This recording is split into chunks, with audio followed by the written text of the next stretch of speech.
অন্তর্বর্তী সরকারের সঙ্গে কাজ করতে আমরা প্রস্তুত ও আগ্রহী।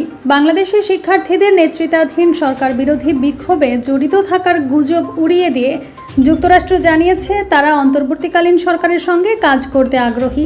গতকাল সোমবার ওয়াশিংটনে নিয়মিত সংবাদ সম্মেলনে ডেপুটি প্রিন্সিপালের মুখপাত্র বেদান্ত প্যাটেল এ কথা বলেন। তিনি সাংবাদিকদের বলেন, বাংলাদেশের জনগণের গণতান্ত্রিক ভবিষ্যতের রূপরেখা নির্ধারণে ডক্টর মোহাম্মদ ইউনূসের নেতৃত্বাধীন অন্তর্বর্তী সরকারের সঙ্গে কাজ করতে আমরা প্রস্তুত ও আগ্রহী। যুক্তরাষ্ট্র বাংলাদেশের ঘটনাবলী নিবিড়ভাবে পর্যবেক্ষণ করছে বলেও জানান তিনি। বাংলাদেশের সাম্প্রতিক ছাত্র বিক্ষোভে চীনের প্রভাব ছিল এমন দাবির প্রসঙ্গে জানতে চাওয়া হলে বেদান্ত প্যাটেল বলেন, তিনি এসব বিষয়ে কোনো অনুমান করতে চান না। ক্ষমতাচ্যুত সরকারের ঘনিষ্ঠ মিত্র ভারতের কিছু সংবাদ মাধ্যম বাংলাদেশের সরকার বিরোধী বিক্ষোভে যুক্তরাষ্ট্রের জড়িত থাকার কথা বলছে। এমন প্রতিবেদন সম্পর্কে জানতে চাওয়া হলে প্যাটেল বলেন, আমি দ্ব্যর্থহীনভাবে বলতে পারি এগুলো সত্য নয়। এ কারণেই আমি এগুলো দেখিনি।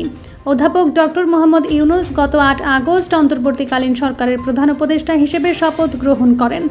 যুক্তরাষ্ট্র জানিয়েছে তারা বাংলাদেশের অন্তর্বর্তী সরকারকে সমর্থন করবে এবং বিভিন্ন ইস্যুতে ঢাকার সঙ্গে সম্পর্ক জোরদার করবে।